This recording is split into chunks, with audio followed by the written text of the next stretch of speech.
It's mine! I'll take it!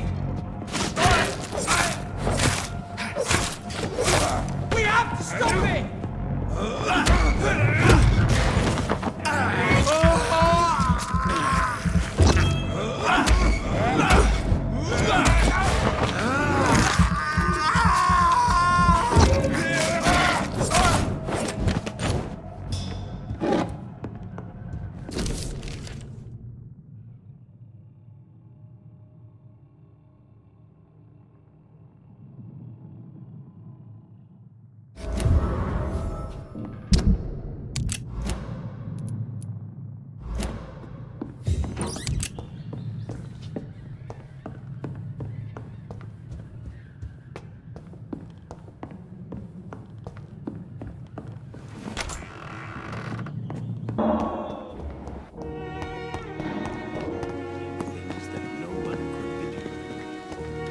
It's locked, all right.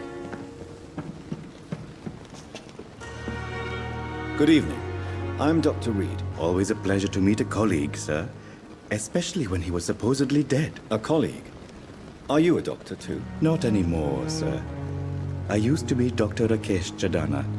Now, I'm just Mr. Chadana, pawnbroker and humble guardian of this morgue. What do you mean? You used to be a doctor. Was your license revoked? No, sir. It is just that I like to be precise. I run a little pawn shop while taking care of the dead. But I used to be a real doctor. Are you afraid or uneasy being surrounded by so many corpses? Why should I? These bodies are empty vessels. Flesh left to decay. Poof. No soul anymore. All gone. An interesting point of view. And quite an exotic one, too. Most people fear, or at least have a respect, for dead flesh. Sir, as a medic during the war, I learned to face my death and the death of others. It's the pain we have to tame, not death itself.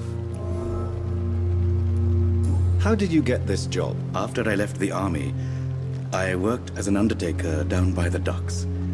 A dangerous place with many an unpleasant business there. Milton Hooks helped me get a job here.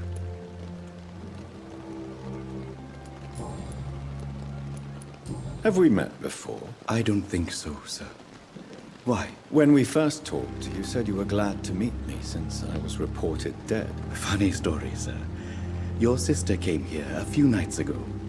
You were missing, and she was looking for your body. She must be very relieved now. Do you work here alone? Yes, very easy work, sir. All I have to do is watch a few bodies. The situation was very different when the main morgue was still open. Why do you have to watch these bodies? Because these poor fellows have no names. We keep them in case someone comes looking for the missing. Sadly, very rarely happens. Why close the hospital's main morgue? It was for sanitary reasons after the beginning of the epidemic. Cadavers had to be moved to the nearest mass grave.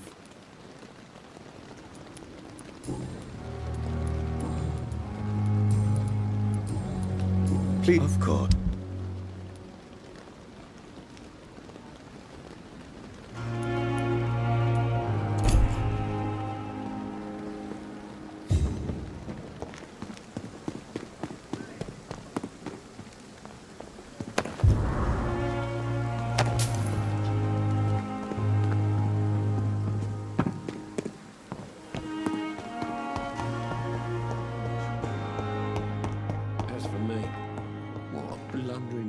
Good evening, Doctor. I believe we're going to be working together. Dr. Reed. Dr. Swansea informed us of your arrival, but I could not dare to believe we'd have such good fortune. Such an honor, sir. Thank you. And you are? I am Thoreau Strickland, Dr. Thoreau Strickland. I'm a great admirer of your work, Dr. Reed. Please, could you tell me something about yourself? I'm a great admirer of your work concerning blood transfusion, Dr. Reed. I run my own experiments. I'm convinced it's the future. What made you choose to be a doctor? I'm not ashamed to admit you and your work have inspired me. I am honored to have the opportunity to work by your side. It's always a pleasure to share scientific and medical knowledge with someone eager to learn. I'll be glad to help you if I can. This epidemic may be the century's most terrible disaster, but I'm convinced that we, as doctors, are the only ones able to defeat it.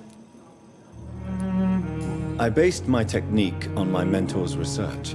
He helped me perfect my method. What is yours? I'd rather not talk about it.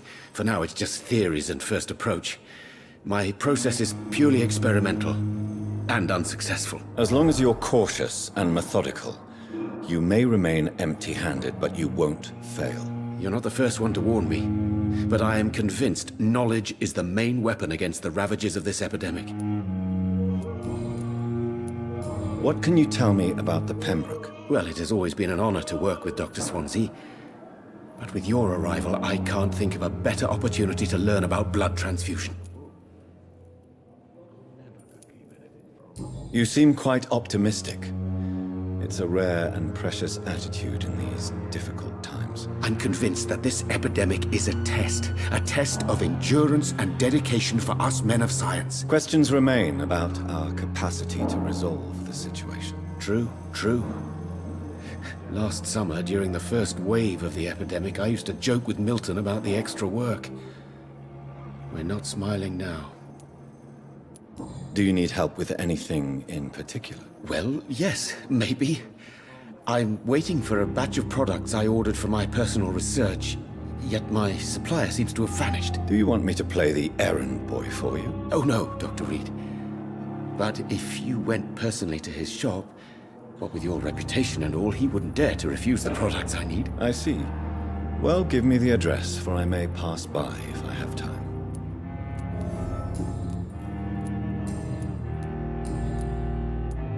Tell me more about your willingness to experiment with new medical techniques. Harvey Fiddick is a patient suffering from a severe injury that could cripple him if not treated correctly. I'm convinced your blood transfusion technique could help him. What is it you really want? To save him, or to prove your point? Fair question. I want nothing but to save my patient, Dr. Reed. Especially since I know Mr. Fiddick's story. This personal involvement could also appear to be a lack of impartiality. You must know that a good surgeon must remain neutral. I agree. But that does not excuse Dr. Ackroyd's behavior.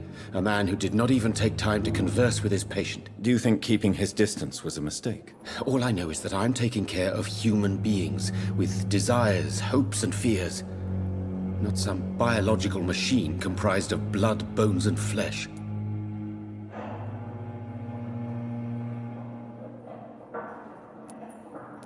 Tell me Mr. Fiddick's story. Our first diagnosis was compromised because Mr. Fiddick lied to us about the real origin of his injury.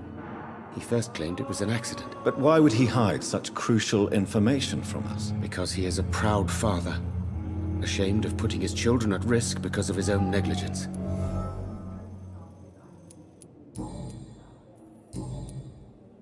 Goodbye.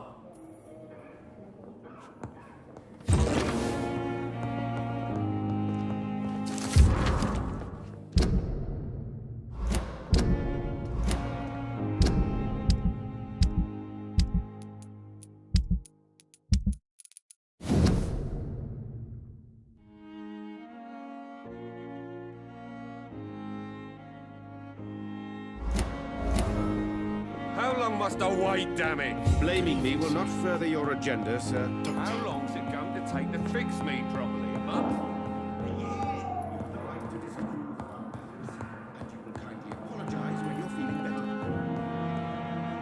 Good evening, sir. I'm Dr. Reed. I believe we're going to be colleagues. Reed? Yes, I've been informed about your arrival.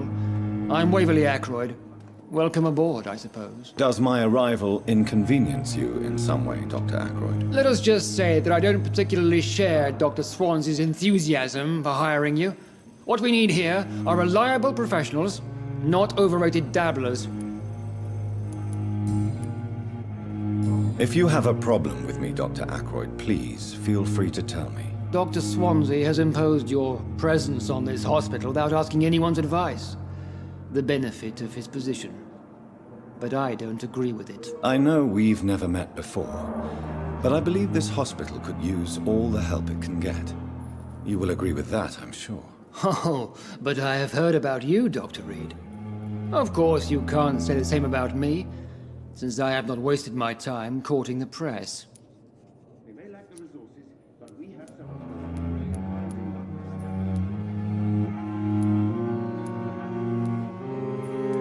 You are going to change your tone with me, my dear colleague, and very quickly. I don't think so.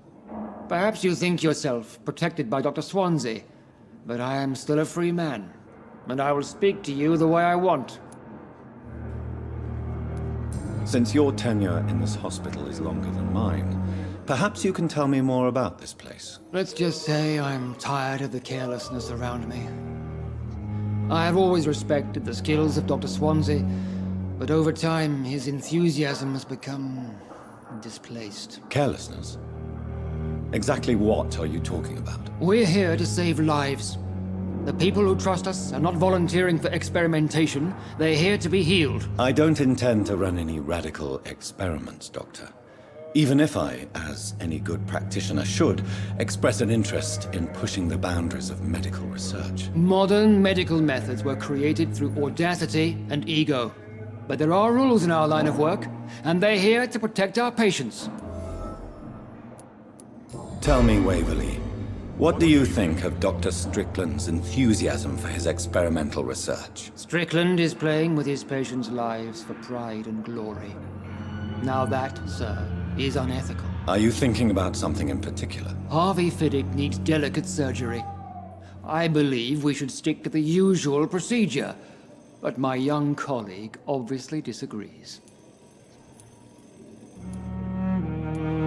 And are you not afraid that your rivalry with Strickland may be blinding you? Rivalry? I guess you could call it that. But I will never be childish enough to let my personal feelings affect my judgment. Why do you wish to lead this surgery? I strongly believe that Mr. Fiddick should not be butchered to test an unproven procedure. I really hope you're right about this, Dr. Ackroyd. I'm trusting your judgment on this. I'm not the kind of man who runs away from his responsibilities, Dr. Reed. There is no need for you to be looking over my shoulder.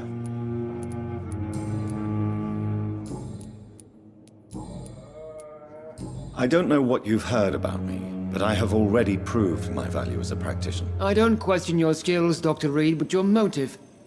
Is it money, fame, or are you truly dedicated? And what exactly is that supposed to mean? I served in the war just like you. But unlike you, I did not use the wounded to play the modern sorcerer. Be careful what you insinuate, Dr. Ackroyd. I only want you to admit you used those men to improve your theories.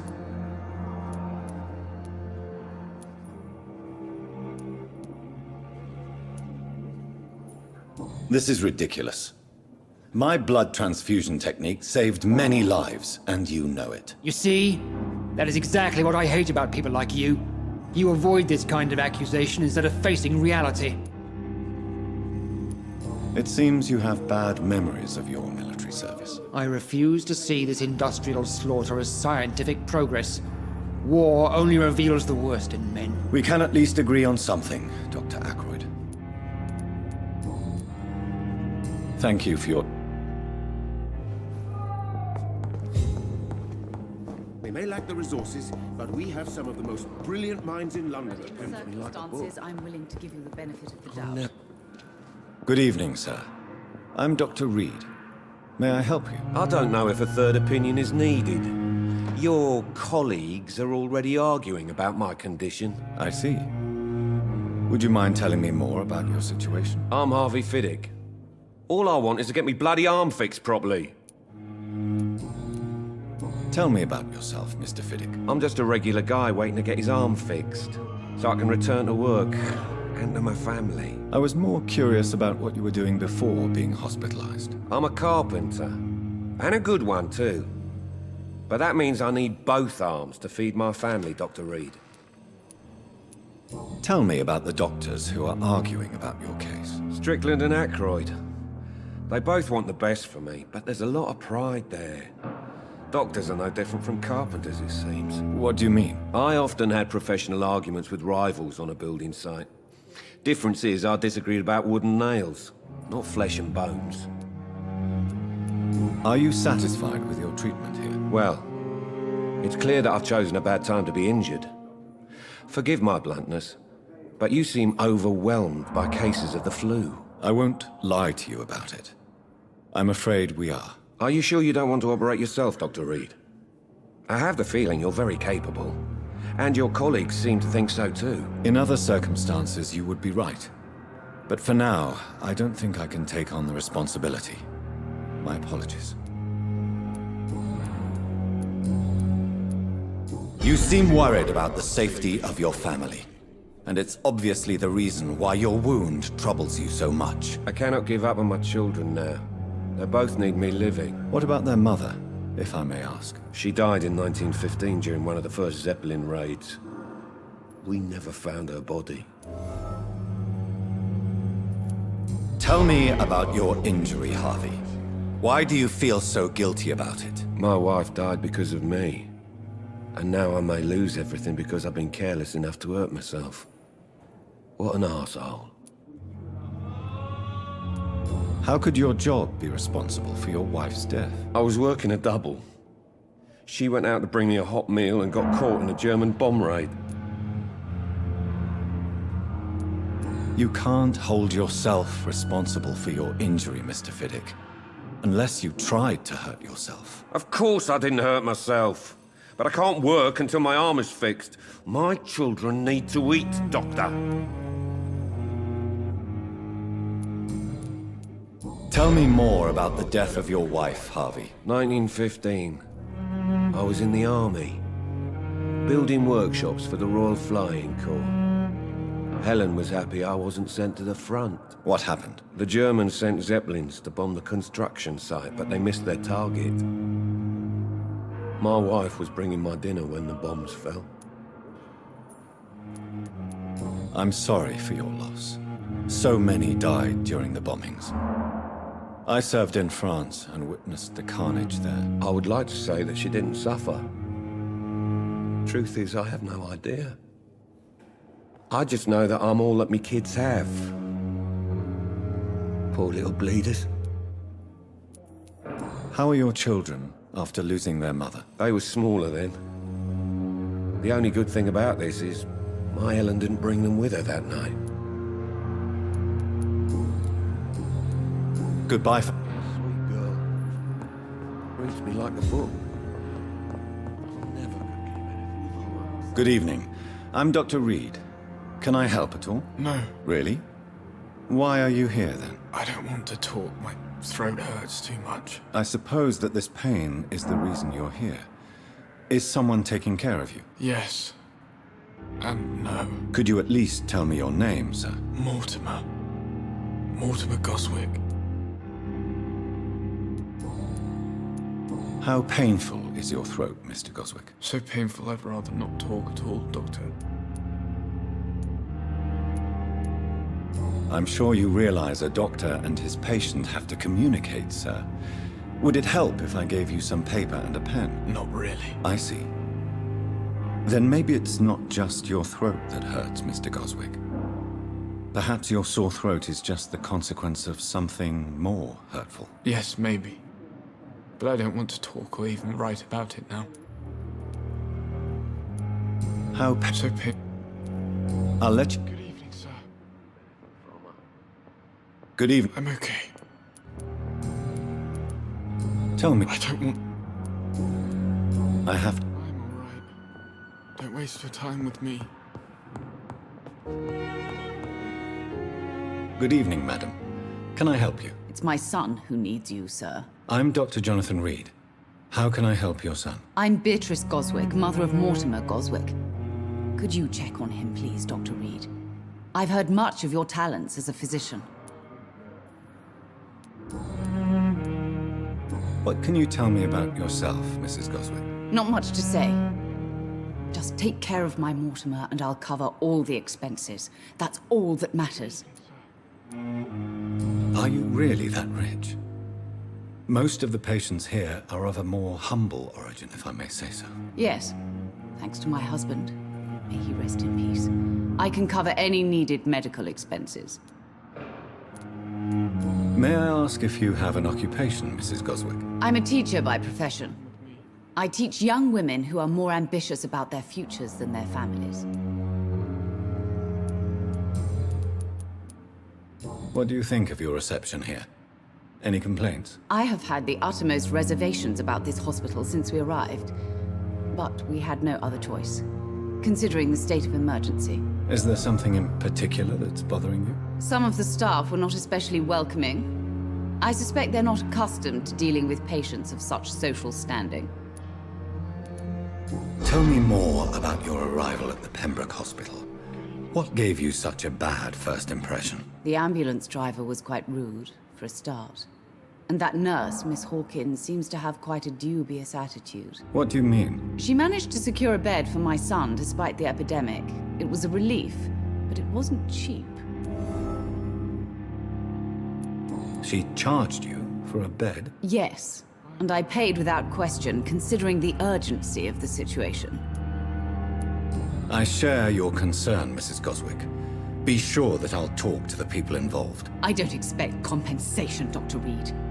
But I'm aware such behavior would not be tolerated in other hospitals.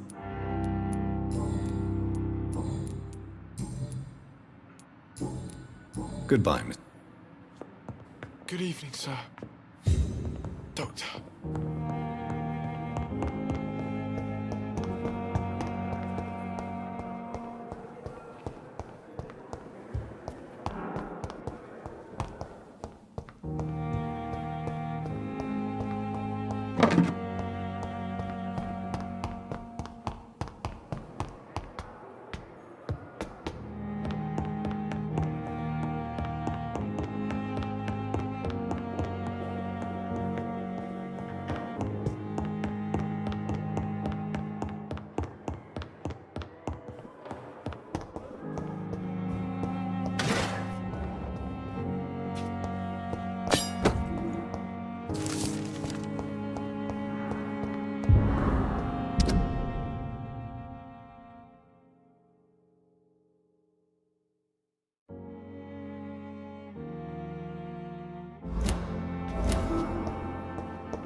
It's locked. This must be the place. It's definitely away from prying eyes. Relegated to the shadows. A kingdom of my own. At least I won't be sleeping in a coffin.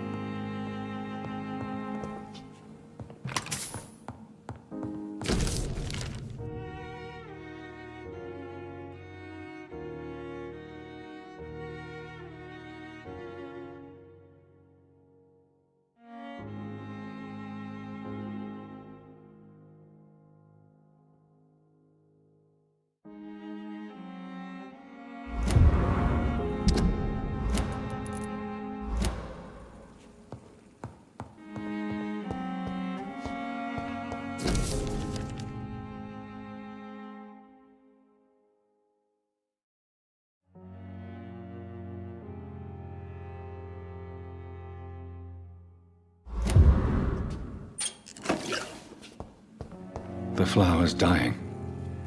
It needs water. William Bishop's blood is much more unstable than human blood and shows extensive mutation. But this is not what happened to me. I must keep on searching. The sun is about to rise. I can feel it. I'll continue tomorrow night. I have so much time now.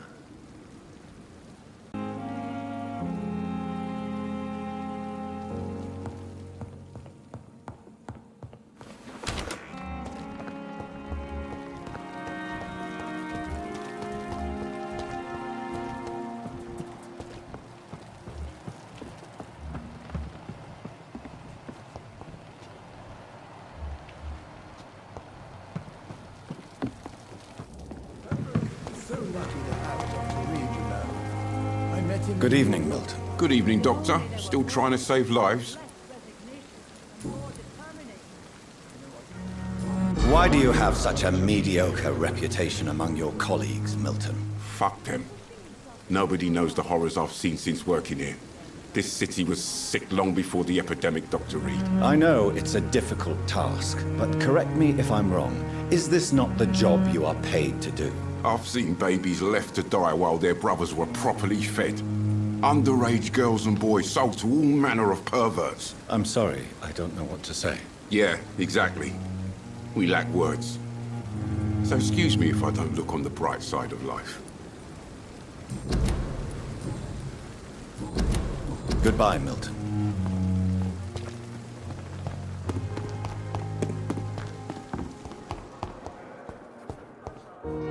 Good evening.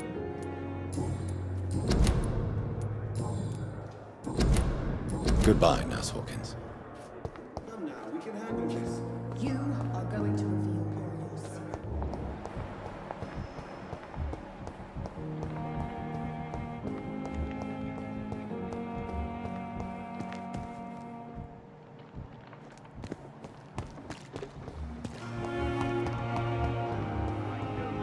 Will prevail and survive this epidemic.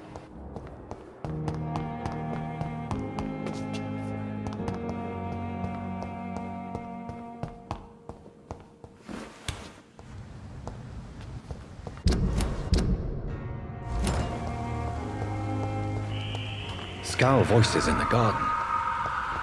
I should investigate. If they were to find somebody.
So, Mr. Hooks and Nurse Hawkins are an item.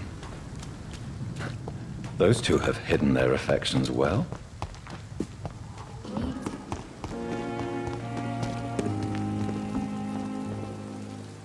Good evening. Good evening. I have some good... What? I retrieved your wallet, with all the money and a certain picture. Well, yeah, Pippa Hawkins is my girl. So what? Is it the difference of skin color that bothers you? Not at all, Milton. Good. Please, take this money anyway. To remind you to keep your mouth shut. Not everybody is as broad-minded as you, Dr. Reed. What's going on between you and Nurse Hawkins? Pippa's tired. Tired of all this shit. Tired of all those corpses piling up. She's as depressed as I am. During the war, I witnessed a few couples, just like you, come together in difficult circumstances. It can be very damaging. Maybe you're right. But we support each other. And that's all that matters. You do realize you could both get fired. Hospital staff are not meant to have intimate relationships with one another. Come on, Dr. Reed. Do you know how many rules are broken in this hospital every day just to keep it running? There's nothing wrong with what we're doing.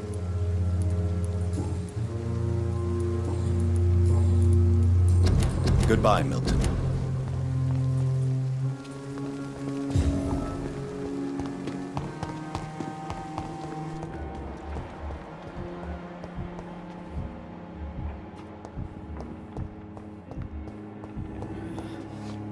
Good evening. Good evening, Doc.